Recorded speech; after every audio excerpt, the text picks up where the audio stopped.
Hi, this is June Call, your Executive Vice President with myEcon.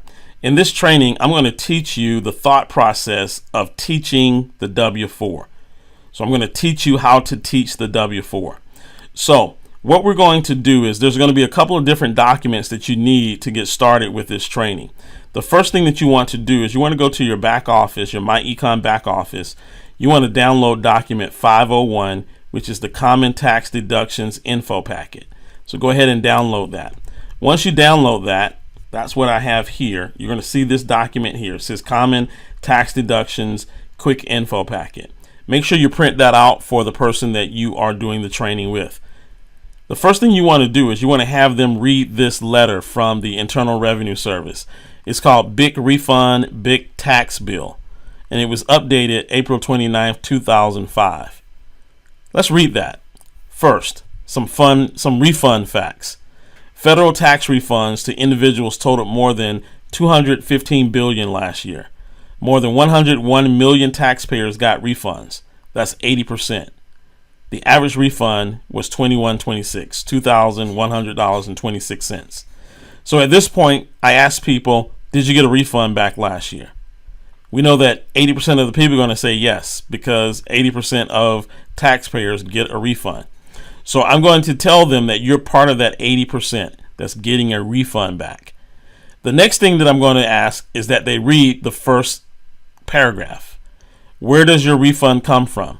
It comes from your wallet or purse when you tell your employer how much to withhold from your paycheck. And then I stop right there. You are responsible for how much taxes come out of your check, not your employer, not your government.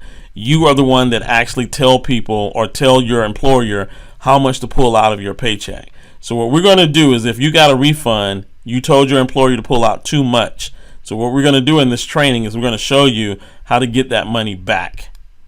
So I'll go back to reading this. When you tell your employer how much to withhold from your paycheck, or you make an estimated tax payment, for the average refund, that's about $40 a week too much. Now that was $40 a week too much in 2005. We're going to discuss what the average tax refund is today. Next sentence. You might be using the extra withholding as a forced savings method, but Uncle Sam doesn't pay interest on refunds except in special circumstances. Putting the money in any type of savings account or paying down debts might be a better option. So right here, the U.S. government is telling you that overpaying in your taxes is not smart. In fact, they tell you that putting it in a savings account or paying down debt might be a better option for you. So again, this is the reason why we need to make this adjustment to the W-4. So once they read that, the next thing I'm going to do is I'm going to actually take them to the W-4. Now, if I do the W-4, if they're face-to-face, I'll do the W-4 with the printout. If they're online and I'm doing it online, what I'm going to do is I'm actually going to go to Google and I'm going to search W-4 2016, and it's going to pull up a form. So let me just share that with you. I'm going to go to Google here and pull up the form. I'll do the search so that you can see that. So I'm going to type in W-4 2016. I'll run the search. You'll see that it's coming from the IRS website, the first result. I'll click on that, and it's going to pull up the Form W-4 form. So we'll zoom in on that so that they can actually see it and read it. And then what we're going to do is we're going to read this form here. But first of all, before we start reading the form, I want them to know what this form is. If you scroll down towards the middle of the form, it tells you that the W-4 is called the Employees Withholding Allowance Certificate. So with this certificate, you actually tell your employer how much to withhold from your check each pay period. All right, let's scroll back up towards the top, and then I'm going to have them read the purpose of this form. So the purpose of this form: complete Form W-4 so that your employer can withhold the correct federal income tax from your pay. Let's stop right there. So see, by completing this form, you are telling your employer how to or how much to withhold from your check. I keep driving that home because I want people to know that it is their responsibility to do this correctly. The second sentence says, consider completing a new Form W-4 each year and when your personal or financial situation changes. And this is where I tell people that There are two primary reasons why people overpay in their taxes. The first reason is that they don't revisit this form every year. And I tell them that I work with a lot of people who have been on their job 5, 10, 15 years. And I'm amazed that people who have been on their job 10, 15 years, the last time they looked at the W-4 is when they started working there. So it's been 10 years, 15 years since they last updated their W-4. Do you think their financial situation has changed? Do you think maybe they had a child? Do you think maybe they got married?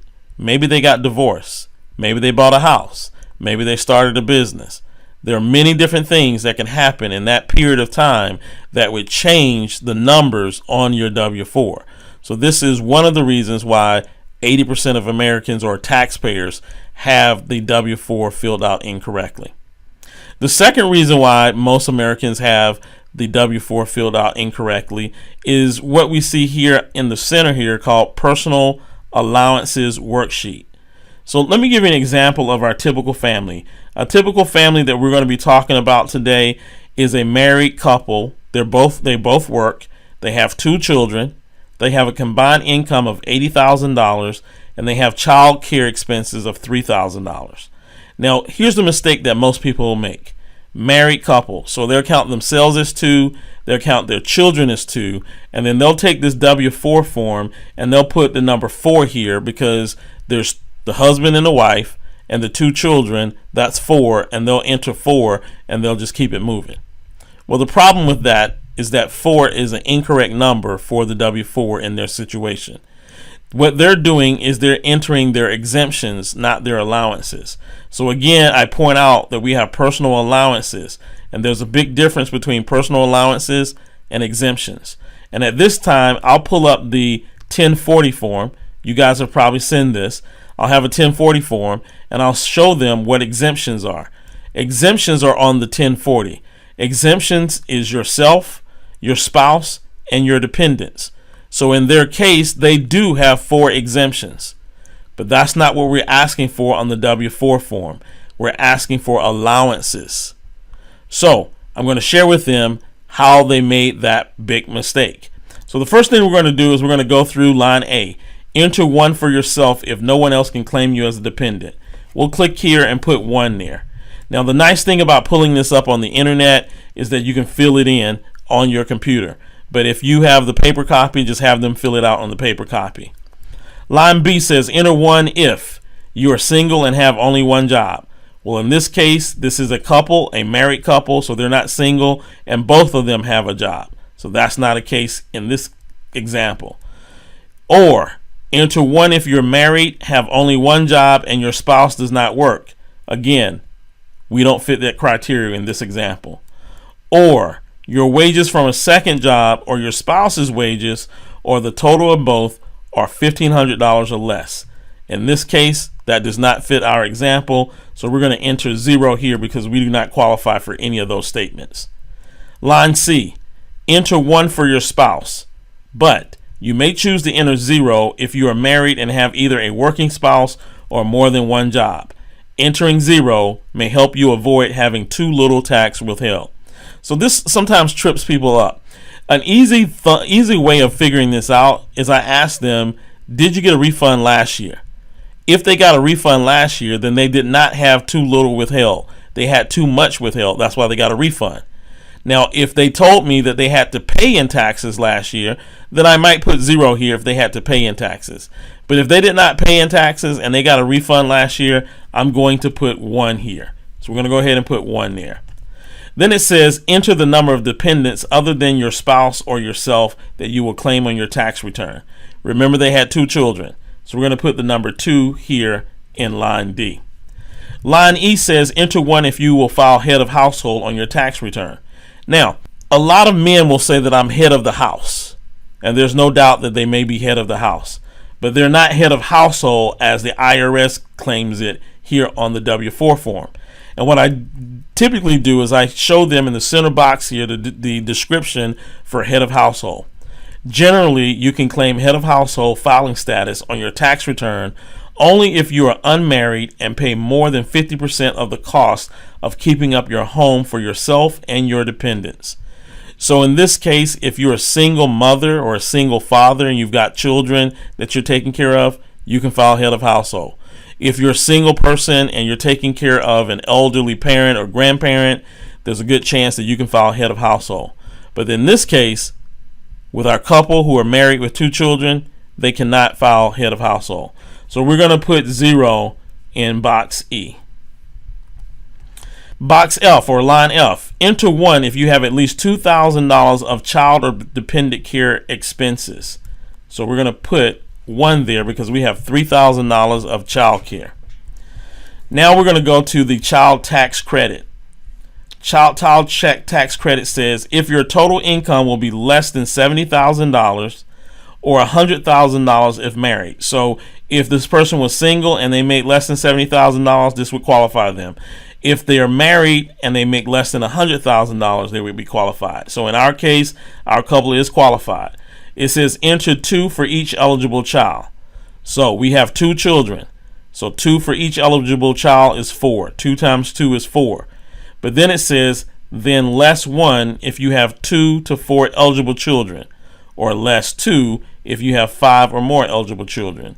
So we have 2 children, so we're going to minus 1. That leaves us with 3. So in line G, we're going to put 3. Then it tells us to add A through G and enter the total here. So 1 plus 1 is 2, plus 2 is 4, plus 1 is 5, plus 3 is 8. So you'll see that they made a huge mistake by putting 4 when they should have claimed 8 allowances. Now at this point, all we've done is we've corrected their mistake. And if they stop right here and turn this into their HR department, they would see a monthly increase in their monthly take-home pay. If they filed 4 and now they're claiming 8 allowances, they will see an increase in their monthly take-home pay. Now, what I normally ask them is would they like to earn even more? Most people would say yes. And so at this point, I tell them, let's take a look at itemizing and claiming some income adjustments on the back of the W-4 form. Most people have never even seen the back of the W-4 form. So what we're going to do is we're going to scroll down to page 2. Now page 2 says use this worksheet only if you plan to itemize deductions or claim certain credits or adjustment to income. So we're going to do that. Now line 1 says enter an estimate of your 2016 itemized deductions. So what I'll typically do is I'll ask them, did they itemize last year? Did they itemize last year?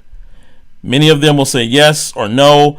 And if they say that they don't know, what you can do is you can go to the 1040 and I'll show you where on the 1040 is the itemization. So if we scroll on the 1040 and go to the second page or the back page of the 1040, you'll see line 40 says itemized deductions from Schedule A. Okay, so this is where the itemized deductions from Schedule A would go. If they itemize their deductions, you would take that number from the line on line 40 of their tax return from the previous year. Okay, let's just say in this example that this couple did not itemize their deductions. So we're going to put 0 here. They didn't itemize last year, and so they're going to file the standard deduction. So they're married, so we're going to put 12,600 here. Now it says subtract 2 from line 1. If 0 or less, enter 0. Well, you can't subtract 12,000 from 0. So we're going to put 0 here because it's going to be less. It's going to be a negative. So we're going to put 0 there. Then it says enter an estimate of your 2016 adjustments to income and any additional standard deduction. Basically what we're going to do here is we're going to put this number here, 4,050. Now 4,050, if they get into the business, if they get into the myEcon business, they will be able to put 4,050 here because we're going to show them how to write off $4,050 worth of tax deductions while they're in the myEcon business. So we're going to put that there. Then it says add lines 3 and 4. So when we add lines 3 and 4, we get 4,050. We'll put that in. Line 6, enter an estimate of your 2016 non-wage income, such as dividends or interest. In most cases, most people are going to have 0 here. What this basically means is that if they are getting money from stocks or bonds or mutual funds or some other investment that they actually got paid on, and we're not talking about retirement funds that they've stuck into a 401k, but if they're starting to receive money from their investments, that's where this would go. Most people don't have money that's making money that's bringing in, any dividends or interest. So most of the people that you run into, this number will be 0. Hopefully, as they begin to progress in myEcon, this number will change. But for right now, most people are 0. So then it says subtract line 6 from 5. So 0 minus 4,050 gives me 4,050, or 4,050 minus 0. Okay. Then line 8 says divide the amount on line 7 by 4,050. Enter the result here. Drop any fraction. So 4,050 divided by 4,050 gives you 1. So basically, for every $4,050 of deductions, you will find 1 additional allowance. And then it says enter the number from the personal allowance worksheet line H, page 1. Well, if we go back to page 1, line H was 8. The number was 8. So we'll go and put the number 8 on line 9. And then on line 10, it says add 8 and 9 and enter the total here. So 8 plus 1 is 9. So we've picked up an additional allowance. All right, now we have something else that we need to take a look at. It says if you plan to use the 2 earners multiple job worksheet, also enter this total in line 1 below. Otherwise, stop here and enter this total in form W4, line 5, page 1. Well, am I going to do a 2 earners multiple job worksheet? Well, here's what it says. It says, note, use this worksheet only if the instructions under line H on page 1 direct you here. So let's go back to page 1 and take a look. Page 1. It says if you plan to itemize or claim adjustments to income, you want to reduce your withholdings, see the deductions and adjustment worksheet on page 2. So we've already done that. It also says if you're single and have more than 1 job, or are married and you and your spouse both work and the combined earnings from all jobs exceed $50,000, $20,000 if married, see the 2 earners multiple job worksheet on page 2. So that qualifies us for doing the 2 earners multiple job worksheet. We have 2 people who are married and the combined earnings from all jobs exceed $50,000. Remember, they make $80,000. So what we're going to do is we're going to go to the 2 earners multiple job worksheet. Now, here's what we're going to do. Enter the number from H, page 1, or from 10 above if you use the deductions and adjustment worksheet. So we're going to take this number 9 and put it on line number 1. It also says find the number in table 1 below that applies to the lowest paying job and enter it here. However, if you're married, filing jointly, and wages from the highest paying job are $65,000 or less, do not enter more than 3. So the first thing that we have to determine is what are their wages. The husband makes $35K. Remember, combined, they make $80,000 combined. The husband makes $35K. The wife makes $45K. So it says find the number in table 1 below that applies to the lowest paying job and enter it here. So we're going to go down to table 1, and the husband has the lowest paying job at $35,000. So we see that here, married filing jointly, $35,000, 2701 to $35,000, enter 4. So we'll see 4 in line 2 above. But remember, when we scroll back up here to the form, it says, however, if you are married filing jointly and wages from the highest paying job are $65,000 or less, so the wife who has the highest paying job, her wages are $45,000, the husband's wages are $35,000, so her wages are less than $65,000, do not enter more than 3. So even though we have 4, we don't enter more than 3. So we'll put 3 here. Now it says if line 1 is more than or equal to line 2, subtract line 2 from line 1. So that's going to give us 6. Okay, so now we're going to enter the results here and on Form W4 line 5 page 1. So we're going to go 6.